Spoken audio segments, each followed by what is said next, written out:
ಸ್ನೇಹಿತರೆ, ನನ್ನ ಹತ್ರ ಬರೋರು ಎಷ್ಟೋ ಜನಗಳು ಕೇಳ್ತಾರೆ, ಎದ್ದ ತಕ್ಷಣ ನಾನು 1 ಲೀಟ್ರ್ ನೀರು ಕುಡಿತೀನಿ ಮೇಡಮ್, ಇದು ಸರಿನಾ ಅಂತ ಹೇಳಿ.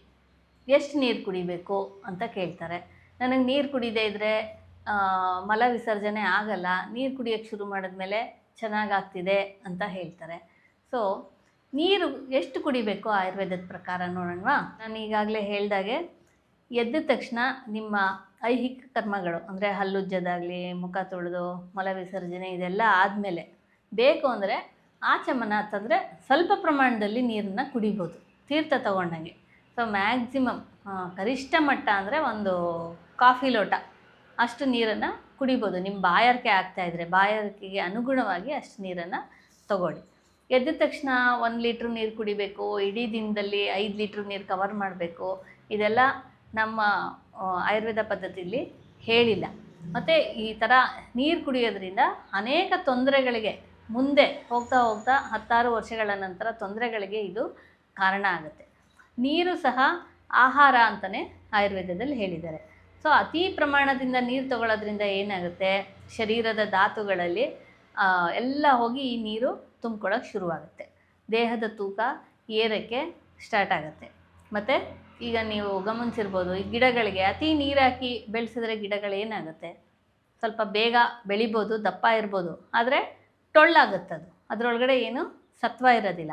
ಸೊ ಅತಿಯಾಗಿ ಹೀಗೆ ಲೀಟ್ರ್ಗಟ್ಟಲೆ ನೀರು ಕುಡಿಯೋದ್ರಿಂದ ಏನಾಗುತ್ತೆ ಅಂದರೆ ನಿಮ್ಮ ದೇಹದ ಮಾಂಸಖಂಡ, ನಿಮ್ಮ ಟಿಶ್ಯೂಸ್ಗಳು, ಅಂಗಾಂಶಗಳಂತ ಏನು ಹೇಳ್ತೀವಿ, ಅವುಗಳು ಕೂಡ ಒಳಗಡೆ ಗಟ್ಟಿ ಇರೋದಿಲ್ಲ, ಒಂದು ರೀತಿ ಟೊಳ್ಳಾಗ್ಬಿಡುತ್ತೆ. ಸೊ ಅತಿಯಾಗಿ ನೀರನ್ನು ಕುಡಿಯೋಕ್ಕೆ ಹೋಗಬೇಡಿ. ಸೊ ನೀರು ಎಷ್ಟು ಕುಡಿಬೇಕು ಅಂತಂದರೆ ಅದಕ್ಕೆ ಅಳತೆ ಮಾಡ್ಕೊಳ್ಳೋ ಅವಶ್ಯಕತೆ ಇಲ್ಲ. ನಿಮ್ಮ ಶರೀರಕ್ಕೆ ಎಷ್ಟು ನೀರು ಬೇಕು ಅಂತ ಶರೀರಕ್ಕೆ ಹೇಳುತ್ತೆ. ಸೊ ನಿಮ್ಗೆ ಯಾವಾಗ ನೀರು ಕುಡಿಬೇಕನ್ಸುತ್ತೆ ಆವಾಗ ಕುಡೀರಿ. ಬಾಯಾರಿಕೆ ಆದಾಗ, ನಿಮ್ಮ ಶರೀರಕ್ಕೆ ನೀರು ಬೇಕಿದ್ದಾಗ ಬಾಯಾರಿಕೆ ಆಗುತ್ತೆ, ಆವಾಗ ನಿಮ್ಗೆ ಎಷ್ಟು ಬೇಕೋ ಅಷ್ಟನ್ನು ಕುಡಿಬೋದು. ನೀರನ್ನು ಸಹ ಆಹಾರ ಮತ್ತು ಔಷಧಿ ಥರನೇ ಉಪಯೋಗಿಸ್ಬೇಕು ನಾವು. ಅದನ್ನು ಕೂಡ ಕೆಲವು ಪರ್ಪಸ್ಗಳಿಗೆ, ಅಂದರೆ ತೂಕ ಇಳಿಸ್ಬೇಕು ಅಂತ ಇರೋರು ಊಟ ಮಾಡೋಕ್ಕೆ ಮುಂಚೆ ಒಂದು ಅರ್ಧ ಲೋಟ ಬಿಸಿ ಬಿಸಿ ನೀರನ್ನ ಕುಡಿಬೋದು. ಇಲ್ಲ ತೂಕ ಏರಿಸ್ಬೇಕು ಅಂತ ಅನ್ನೋರು ಊಟ ಆದ ತಕ್ಷಣವೇ ಸ್ವಲ್ಪ ನೀರನ್ನು ಕುಡಿಬೋದು. ಜೀರ್ಣಶಕ್ತಿ ಚೆನ್ನಾಗಿರಲಿ ಅನ್ನೋರು ಊಟದ ಮಧ್ಯ ನಿಮ್ಗೆ ಎಷ್ಟು ಬೇಕನ್ಸುತ್ತೆ ಅಷ್ಟು ನೀರನ್ನು ಕುಡಿಬೋದು. ತೂಕ ಇಳಿಸ್ಬೇಕು ಅನ್ನೋರು ಊಟ ಆದಮೇಲೆ 1-1.5 ಗಂಟೆವರೆಗೂ ಆದಷ್ಟು ನೀರನ್ನು ಕುಡಿದೇ ಇರೋದಕ್ಕೆ ಪ್ರಯತ್ನ ಮಾಡಬೇಕು. ಮತ್ತು ಇನ್ನೂ ಕೆಲವು ಕಂಡೀಷನ್ಗಳಲ್ಲಿ, ಅಂದರೆ ಪ್ರಮೇಹ ರೋಗಿಗಳಾಗಲಿ, ಕಣ್ಣು ಕಿವಿ ಮೂಗಿನ ತೊಂದರೆಗಳಿರೋರು, ಮತ್ತು ಮೈಯಲ್ಲಿ ಕಾಲು ಊದ್ಕೊಂಡಿರೋರು, ಮೈ ಊತ ಇರೋವಂಥವ್ರು, ಥೈರಾಯ್ಡ್ ತೊಂದರೆ ಇರೋರು, ಇಂಥವರೆಲ್ಲ ಅತಿಯಾಗಿ ನೀರನ್ನು ಕುಡಿಲೇಬಾರ್ದು, ನೀರನ್ನೇ ಕುಡಿಬಾರ್ದು ಅಂತ ಹೇಳ್ತಾರೆ. ನೀರೇ ಅಪತ್ಯ ಅಂತ ಹೇಳ್ತಾರೆ ಈ ತೊಂದರೆಗಳಲ್ಲಿ. ನೀರಿಗೆ ಏನಾದರೂ ಒಂದು ಔಷಧಿ ದ್ರವ್ಯವನ್ನು ಸೇರಿಸಿನೇ ತಗೋಬೇಕು ಅಂತ ಹೇಳ್ತಾರೆ.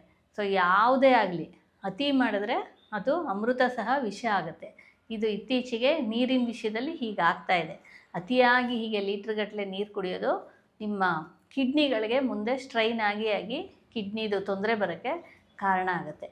ಸೊ ನಿಮ್ಮ ಶರೀರ ಎಷ್ಟು ಕೇಳ್ತಾ ಇದೆ ಅಷ್ಟನ್ನು ನಿಮ್ಮ ಬಾಯಾರಿಕೆ ನೋಡಿಕೊಂಡು ನಿಮಗೆ ಏನು ಪರ್ಪಸ್ಸು ಸರ್ವ್ ಆಗಬೇಕು ಅದನ್ನು ನೋಡಿಕೊಂಡು ನೀರನ್ನು ತಗೊಳ್ಳಿ. ನಮ್ಮ ಕನ್ನಡ ಫೇಸ್ಬುಕ್ ಪೇಜ್ನ ಲೈಕ್ ಮಾಡಿ, ಯೂಟ್ಯೂಬ್ ಚಾನೆಲ್ನ ಸಬ್ಸ್ಕ್ರೈಬ್ ಮಾಡಿ. For more updates click on the bell icon.